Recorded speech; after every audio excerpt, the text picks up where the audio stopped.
BNP নেতারা any Chowdhury খায়ের বিহার গুন্ডা বাহিনী আমার উপরে আমার ফ্যামিলি আমার বড় উপর আক্রমণ করছে। আমার মায়েরা গেঞ্জি ছিঁড়ে ফেলাইছে। আনোয়ার ভাই যদি অপরাধী হয় তাহলে আমরা সবাই অপরাধী।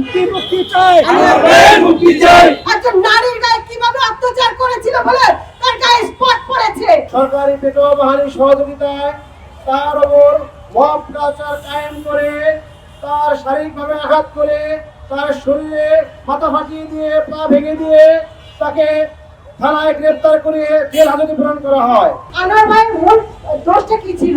সবসময় অন্যায়ের বিরুদ্ধে কথা বলার কি দোষ করে ফেললো?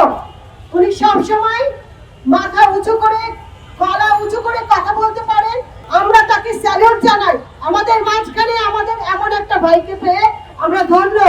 এই আমার ভাইয়ের মতো নেতৃবৃন্দরা রাজপথে বুকের রক্ত তাজা রক্ত ঢেলে দিয়ে এই ফেসিবাদকে মূলোৎপাটন করার জন্য ভূমিকা রেখেছে। আনোয়ার ভাই যদি অপরাধী হয় তাহলে আমরা সবাই অপরাধী। তাহলে আমাদেরকে আপনারা নিয়ে যান, কারাবন্দী করেন। কতজনকে নিয়ে কারাবন্দী করবেন আপনারা? আমরা দেখে নেব। আপনাদের জেলে রাখার মতো জায়গা হবে না। আমরা এতজন আছি, আমরা পরিমাণে কম, কিন্তু আমরা যদি আপনারা বাধ্য করেন তাহলে আপনাদের জেলের জায়গা কম পড়ে যাবে। গত 3 মাসে আপনাদের নজরনামা পেশ যদি করি তাহলে আমরা দেখব আপনারা ধর্ষণের মহোৎসবে মেতে উঠেছেন। আপনারা শিশু হত্যায় শিশু খুনের বিশাল এক আয়োজন করেছেন।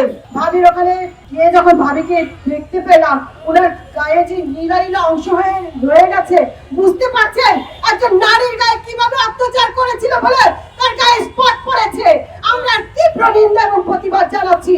কোন ব্যক্তি যদি রাজনৈতিক ক্ষেত্রে যদি প্রতিবাদ করে তার মানে এই নয় যে তার পরিবারে গিয়ে তার পরিবার পরিজনকে আক্রমণ করতে হবে। এক তীব্র নিন্দা এবং প্রতিবাদ জানাচ্ছি। আগামী ৪১ ঘন্টার মধ্যে